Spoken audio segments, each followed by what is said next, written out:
Graça e paz, Igreja do Avivamento. Cadê a igreja que está se preparando para subir para o céu? Está mais perto, viu? Está chegando. Fala para o seu irmão aí do seu lado, ó, se prepare, está pertinho. Falta pouco agora, glória a Deus. Estou contando os dias, estou contando as horas. Daqui a pouquinho estaremos subindo. Como disse o pastor hoje, né, pastor Guilherme? Para ir primeiro, tem que morrer, porque vai ter que, os que vão primeiro são os que vão ser ressuscitados, né? Amém? Está todo mundo aqui ligadinho que quer ir para o céu mesmo? Interessante, irmãos. Essa semana, eu nas minhas viagens, porque eu tenho viajado ultimamente lá para cima, que vocês não têm noção. Eu falava para o meu marido assim, eu falei, bem, eu estou com tanta saudade do céu, que chega dói. Eu estou com uma saudade do céu. Ele falou, meu bem, isso é o Espírito Santo nos chamando. E eu falei, é verdade. Eu entendo que esse tempo é um tempo onde o Espírito Santo está nos atraindo. E quanto mais você busca o Senhor, mais você vai entender isso. E você vai sentir essa dimensão diferente. Há algo nos puxando para cima. Há algo chamando a nossa atenção para cima, para o eterno. Né? Nos desapegando disso aqui. Né? Nos desapegando deste mundo, dessa vida, dessas coisas que estão em nossa volta. E nos levando a pensar e estarmos atraídos realmente pelo eterno. Isso é uma obra do Espírito Santo. Alguém me falava agora, na nossa viração do dia, que nunca se falou tanto sobre a volta de Jesus. E como eu louvo a Deus por isso. Sabe por quê? Porque é a linguagem do Espírito Santo. Amém, igreja? O Espírito Santo está falando. A Bíblia diz assim, lá em Apocalipse, o Espírito e a noiva dizem, vem. Amém? O Espírito Santo está gerando esse clamor dentro da noiva. Ele está falando, noiva minha, vem. E a noiva está dizendo, amado meu, vem. Isso é sinal que nós estamos muito mais perto do que possamos imaginar. Hoje, nós estamos dando continuidade ao nosso Projetando 2021. E eu louvo a Deus porque é um privilégio podermos estar na casa do Senhor, buscando ao Senhor e consagrando ao Senhor a nossa vida e os nossos próximos dias. Porque se eles estiverem nas mãos do Senhor, tudo vai dar certo. Amém? Equibalo foi o tema que o Senhor nos deu. E eu quero trabalhar com vocês nessa noite, 2021, o ano do ID. Preparar o caminho. Você ouviu? 2021, o ano do ID, preparar o caminho. E preparar o caminho para nós tem uma importância extrema.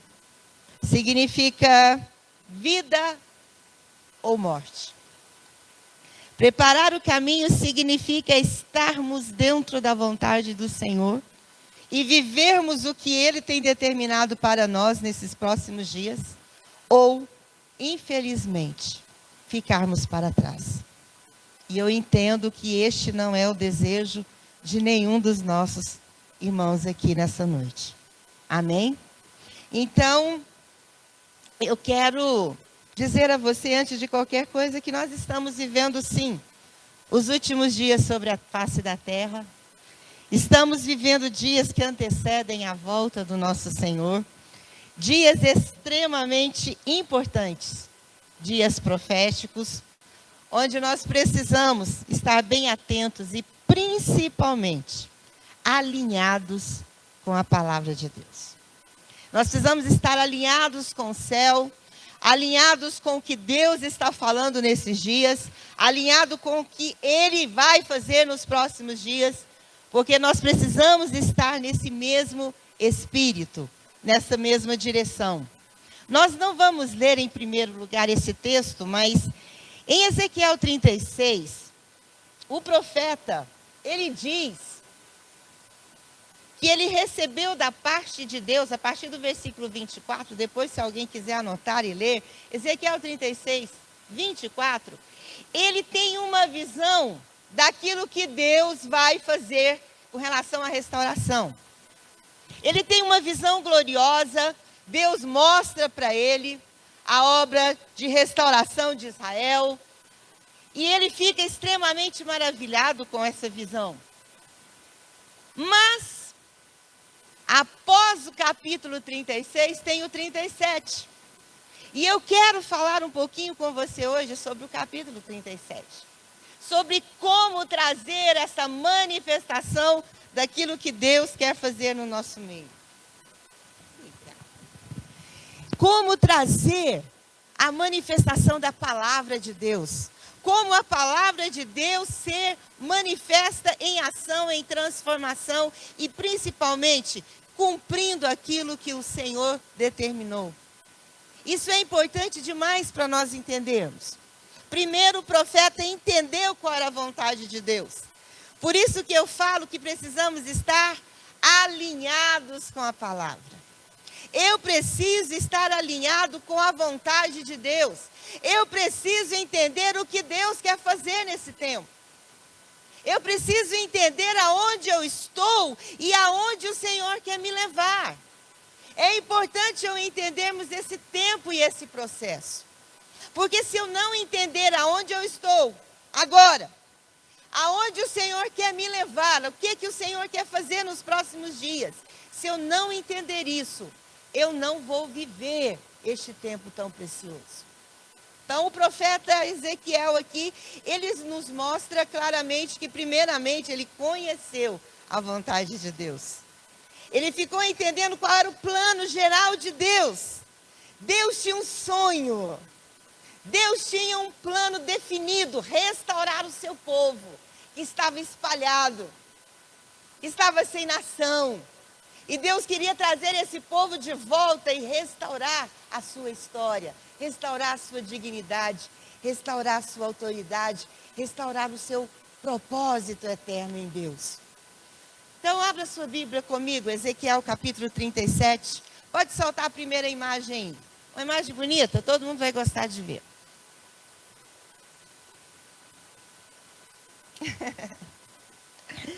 Ezequiel 37, a partir do versículo 1. Pode deixar aí, Jadinha.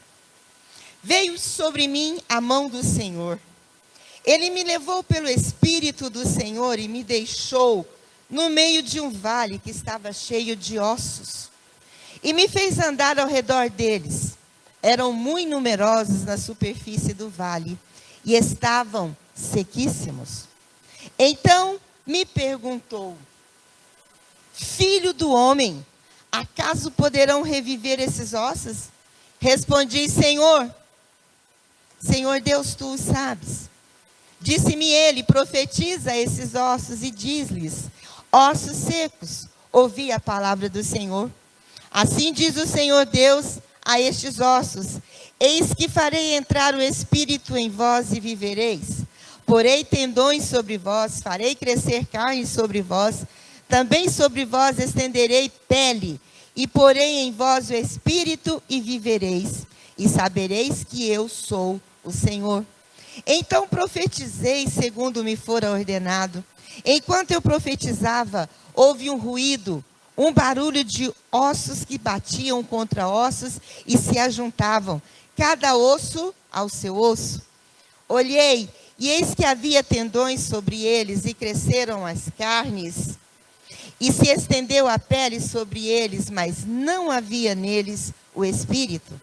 Então ele me disse: profetiza ao Espírito, profetiza, ó filho do homem, e diz-lhe: assim diz o Senhor Deus, vem dos quatro ventos, ó Espírito, e assopra sobre estes mortos para que vivam. Profetizei como ele me ordenara, e o Espírito entrou neles, e viveram, e se puseram em pé, um exército sobremodo numeroso. Então me disse: filho do homem, Estes ossos são toda a casa de Israel. Eis que dizem: os nossos ossos se secaram e pereceu a nossa esperança. Estamos de todo exterminados.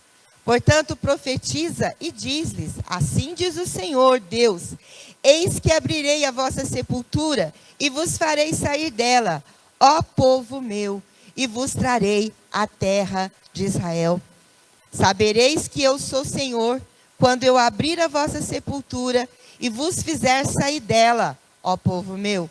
Porém em vós o meu espírito e vivereis, e vos estabelecerei na vossa própria terra. Então sabereis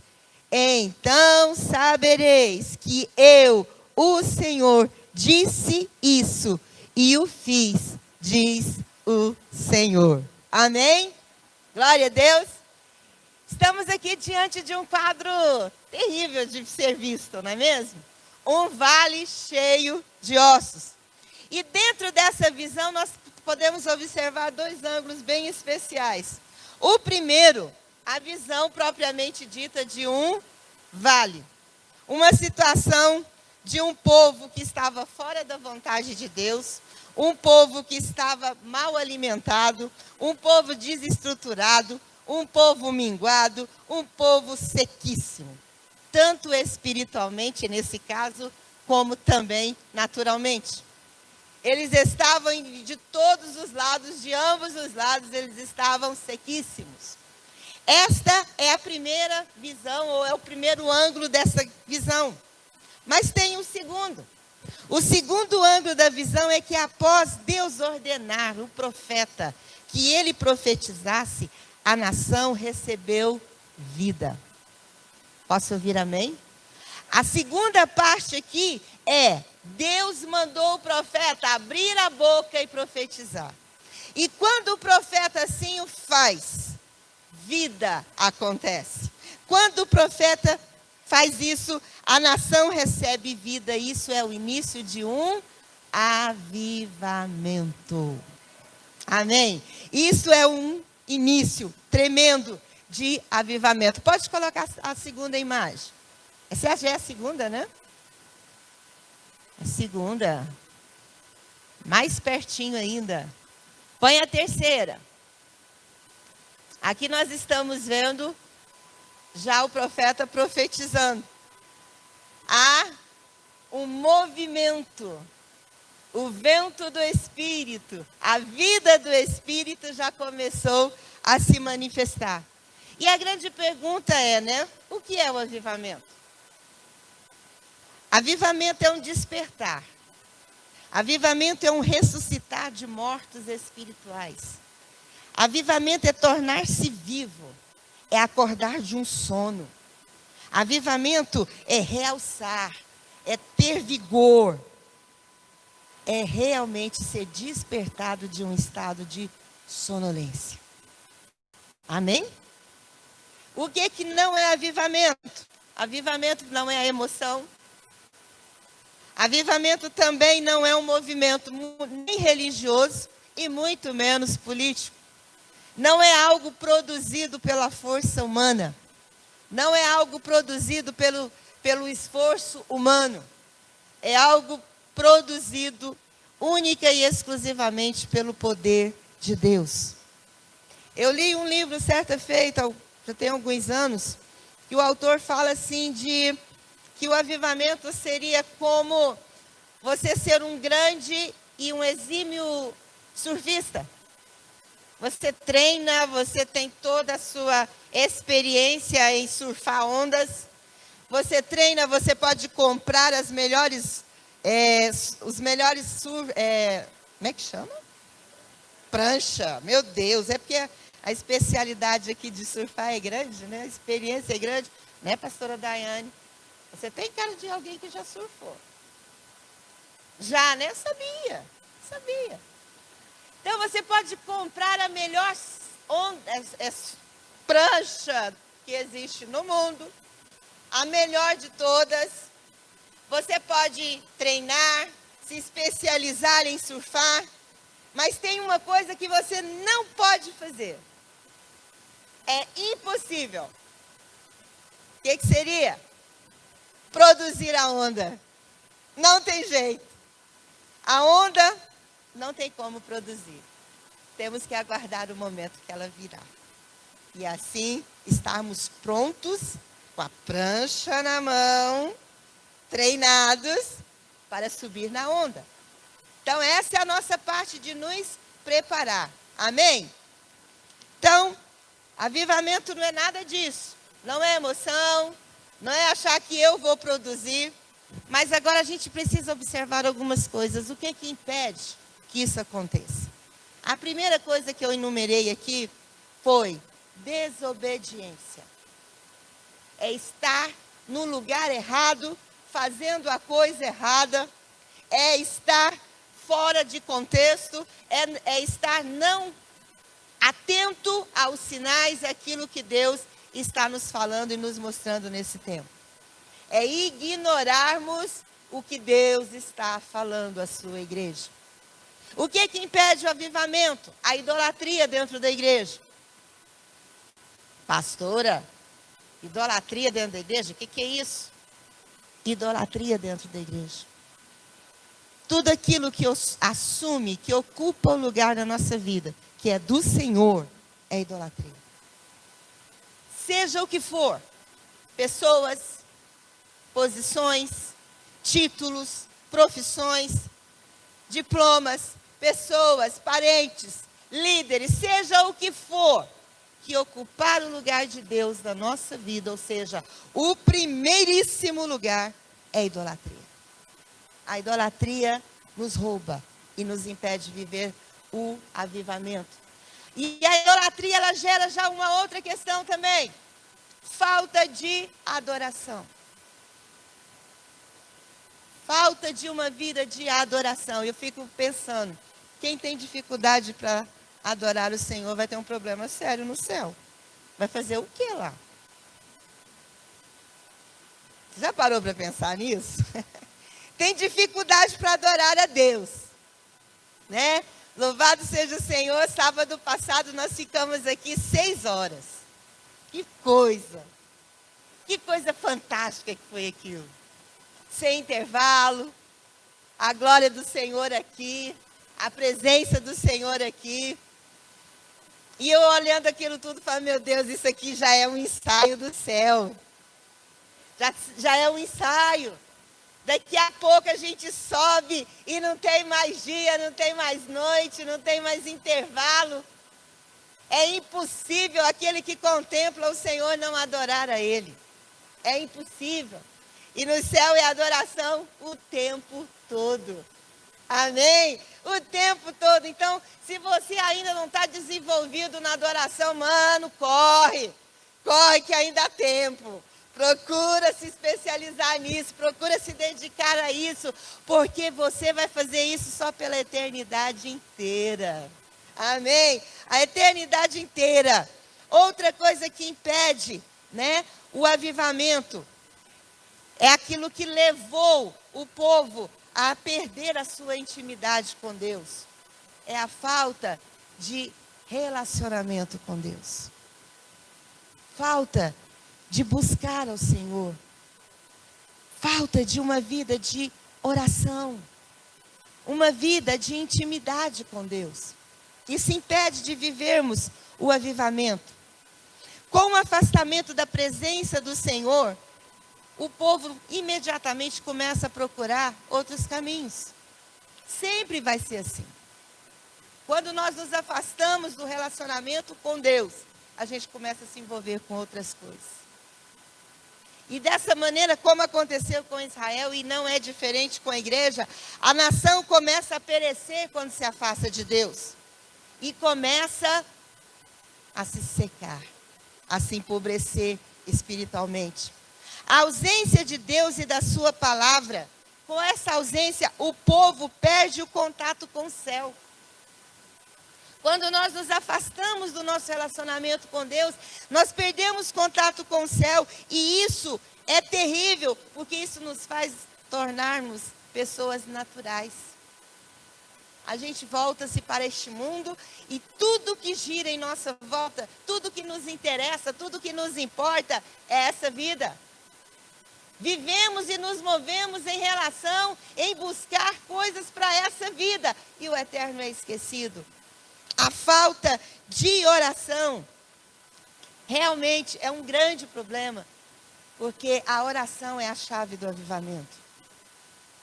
Todas as vezes, isso em todas as histórias de avivamento, todos os momentos onde aconteceu avivamentos na história, foi precedido por um grande mover de oração. Deus levantou homens e mulheres para clamar pelo Senhor. E com esse mover, Deus derramou o avivamento. Eu quero compartilhar com os irmãos, muito brevemente, porque eu precisaria, talvez, do projetando inteiro, para contar como tem sido esses meses.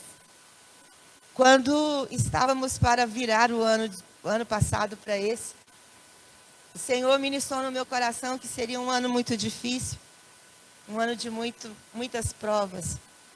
Mas eu tenho certeza que nem eu, nem ninguém aqui tinha noção do que seria. Nós não tínhamos noção que seria algo tão grande assim. Que seria um fogo tão grande, que nós estaríamos passando por um fogo tão grande como tem sido esse ano. E no mês de março, quando começou mesmo a história dessa pandemia, isso faz exatamente 9 meses. 9 meses, o tempo de uma gestação. Então eu creio que está para nascer algo muito grande aí, né? É um tempo que nós estamos gerando em Deus. E eu confesso para os irmãos que eu entrei numa crise. Porque quando eu entendi o que Deus estava falando e o que estaria acontecendo, eu falei: Deus, eu preciso me preparar. Eu preciso me fortalecer. Eu entendo que a minha vida e o meu relacionamento contigo ainda precisa crescer muito. Eu estou no nível que eu preciso crescer. Eu preciso. Foi um clamor, um desespero gerado no meu coração. Irmãos, não se enganem, vocês não têm noção do que aconteceu esse ano em muitos lugares. Você não tem noção quantas igrejas fecharam. Você não tem noção de quantos líderes debandaram. Vocês não têm noção de quantos irmãos desviaram.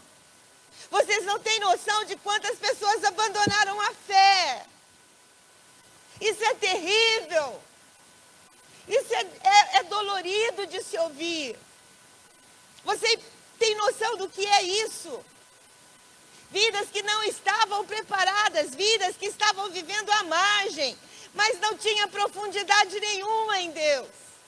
E por não terem profundidade no primeiro vento, no primeiro fogo que aqueceu, desistiram da fé.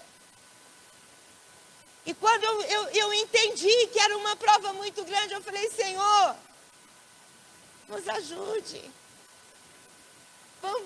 Nos dê direções.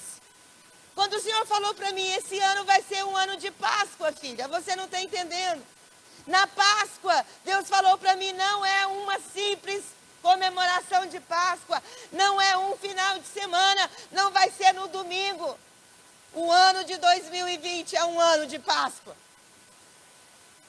E eu falei: Deus, durante todo esse ano, domingo que vem vai ser o último domingo do ano, se não me engano, né?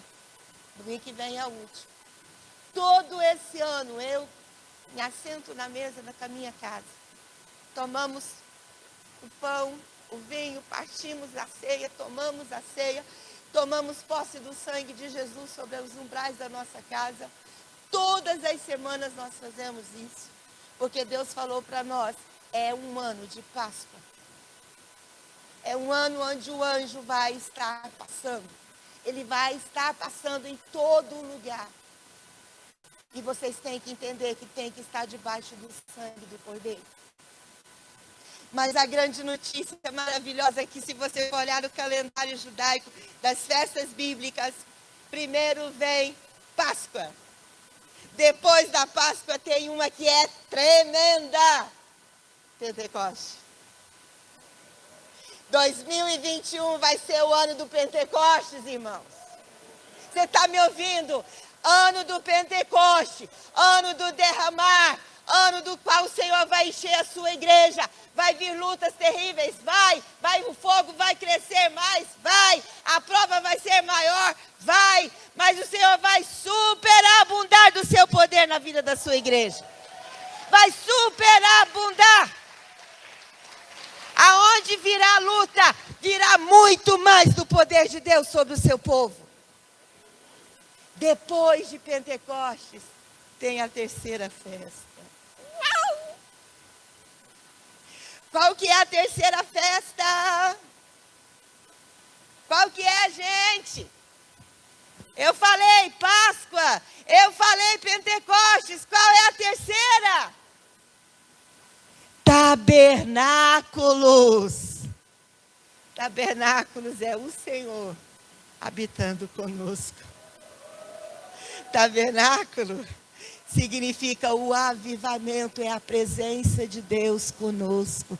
É o Senhor vindo habitar conosco. É o Senhor se manifestando em nosso meio. Amém, queridos?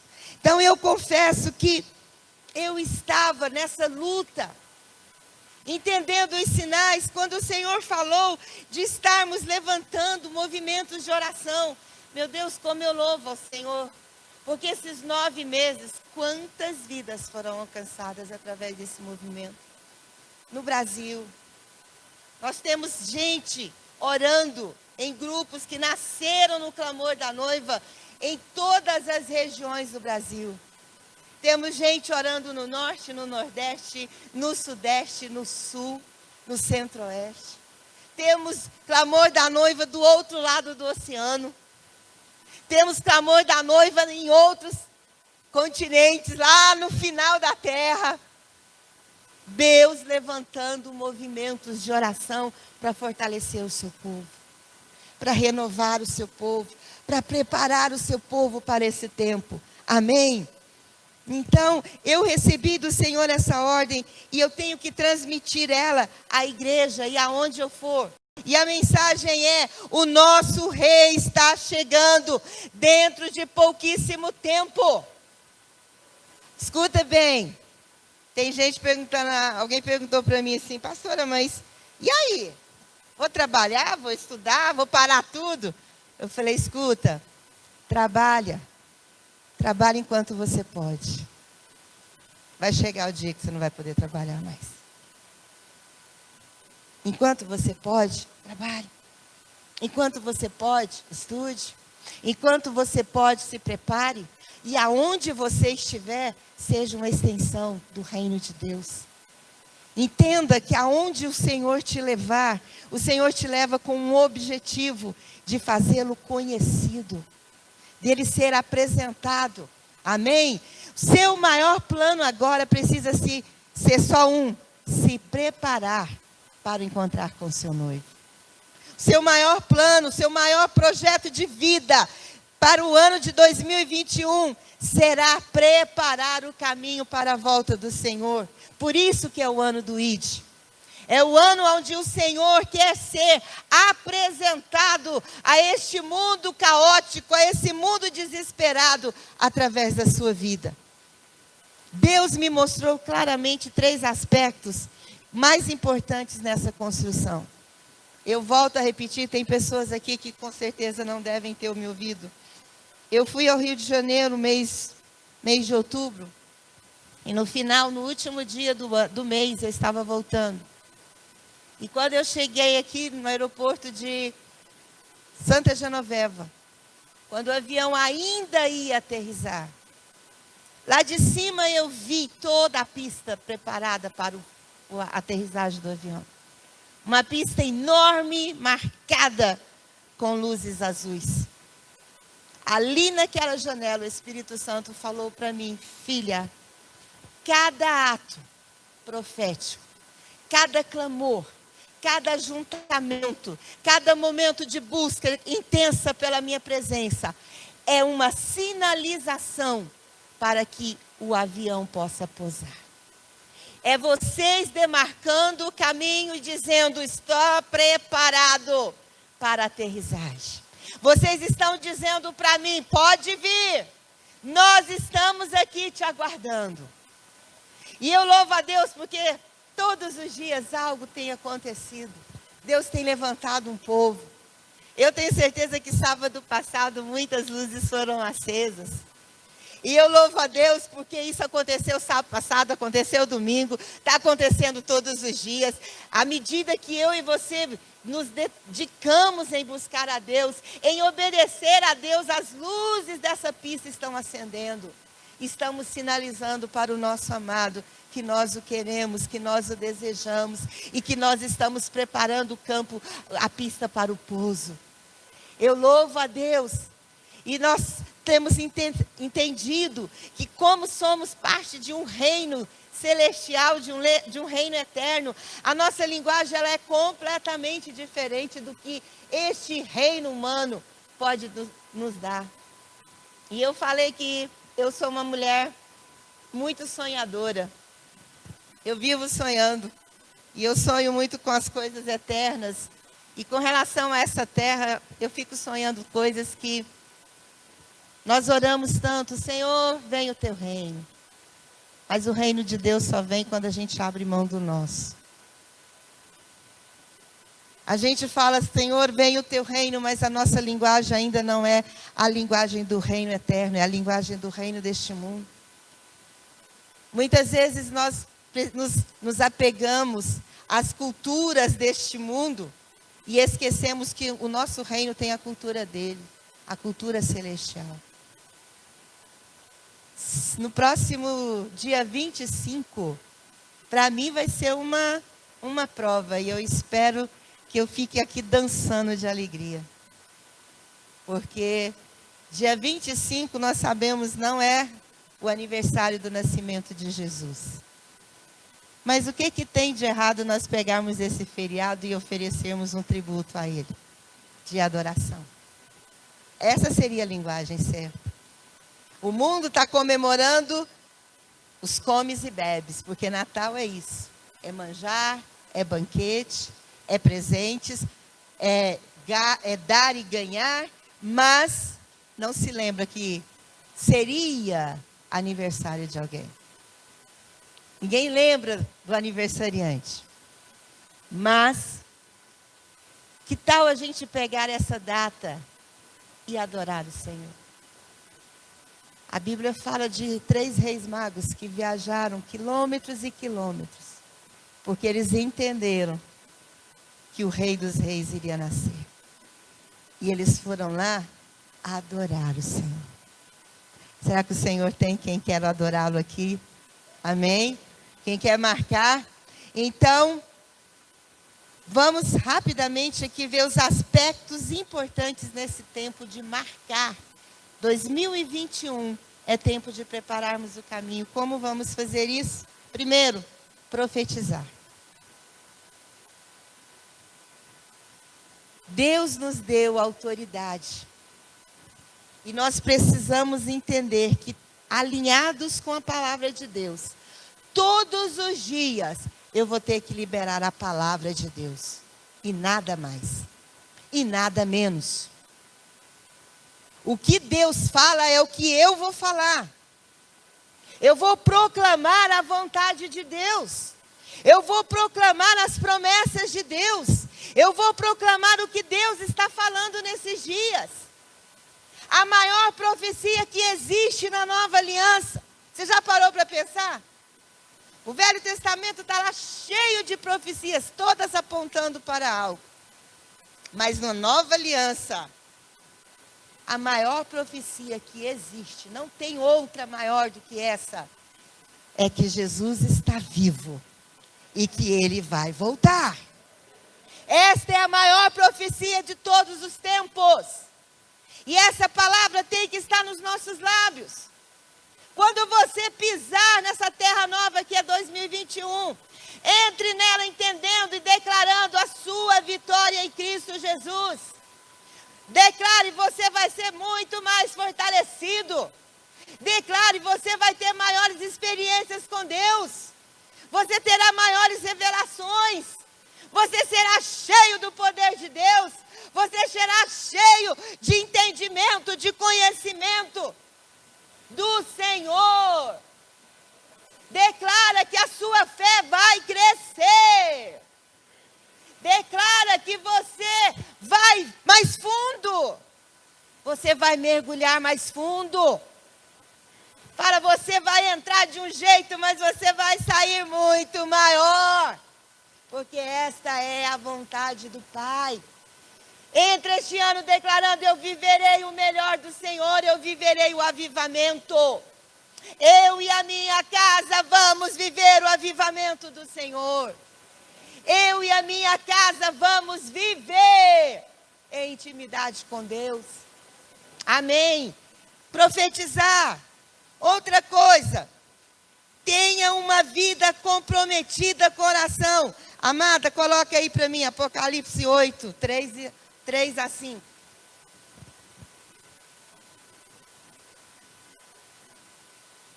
E veio outro anjo e pôs-se junto ao altar, tendo um incensário de ouro, e foi-lhe dado muito incenso, para o pôr com as orações de todos os santos sobre o altar de ouro que está diante do trono. E a fumaça do incenso subiu com as orações dos santos, desde a mão do anjo até diante de Deus. E o anjo tomou o incensário, e o encheu do fogo do altar, e o lançou sobre a terra, e houve depois vozes, trovões, relâmpagos e terremotos. Ei, taças com as orações de quem? De quem? Fala, dos santos. Há uma medida de oração. E a grande pergunta que você deve fazer para você mesmo: como que está a medida das suas taças? A Bíblia diz que essas taças de ouro, elas vão estar cheias de oração. E essas orações vão ser lançadas. Vão ser lançadas. E quando essas orações são lançadas, o sobrenatural acontece. A manifestação de Deus vem.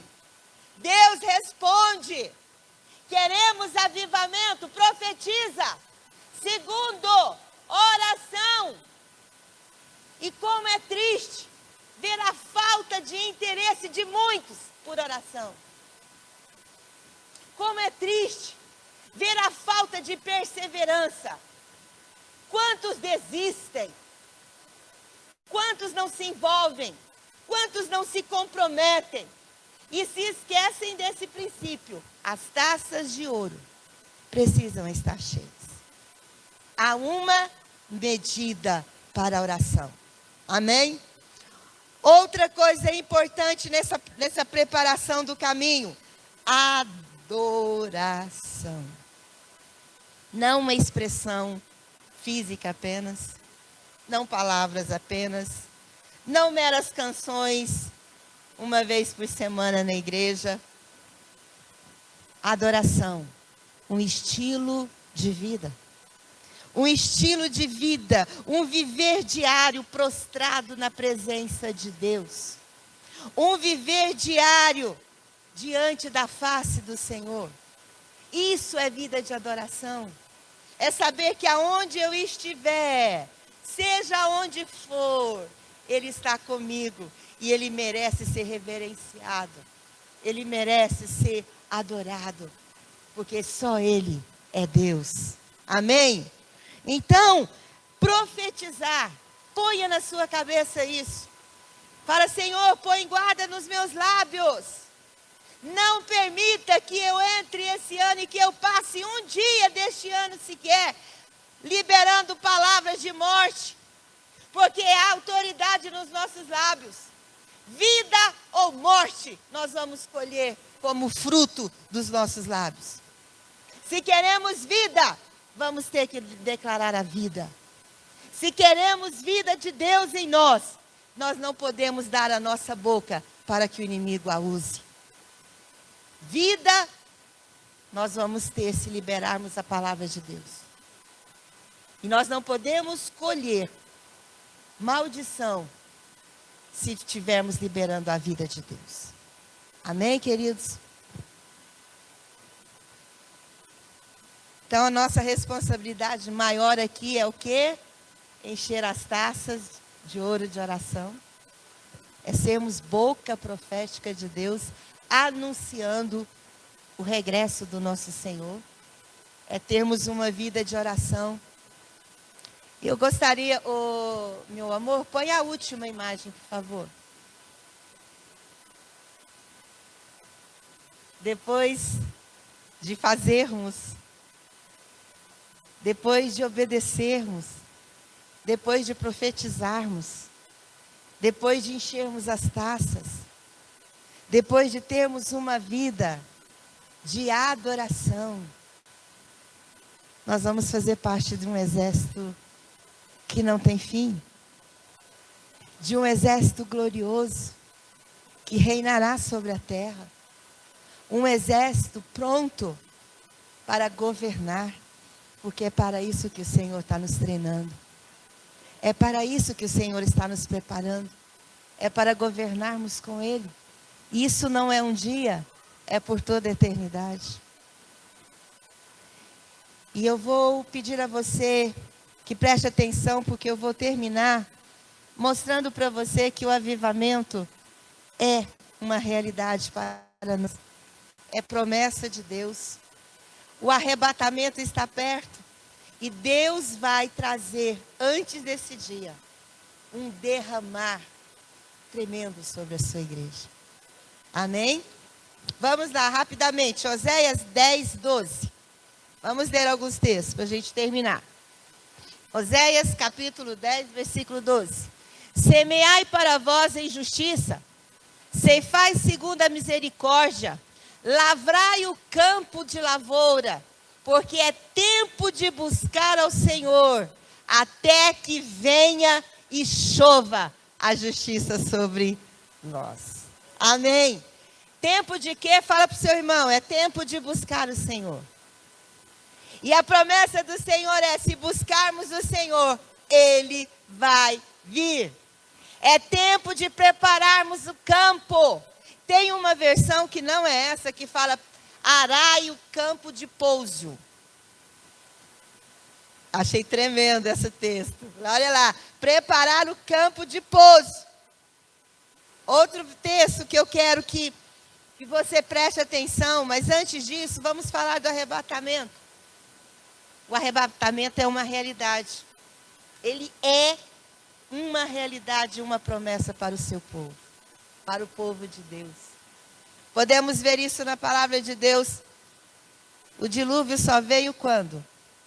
Quando Noé e a sua família estavam dentro da arca. Sim ou não? Amém? Sodoma e Gomorra foi destruída quando? Quando Ló saiu com a sua família. Antes, não. Paulo falou sobre arrebatamento. Jesus falou sobre arrebatamento, prometendo para a igreja fiel. Ele prometeu à igreja de Filadélfia que ela foi fiel e, portanto, ele iria guardá-la da grande provação que viria sobre a terra. A igreja fiel vai ser levada. Amém, amados? Glória a Deus por isso. Ageu capítulo 2, versículo 9. Ageu capítulo 2, versículo 9. Então eu disse, não é não. Ageu 2, 9. A glória desta última casa será maior do que a da primeira, diz o Senhor dos Exércitos. E neste lugar darei a paz, diz o Senhor dos Exércitos.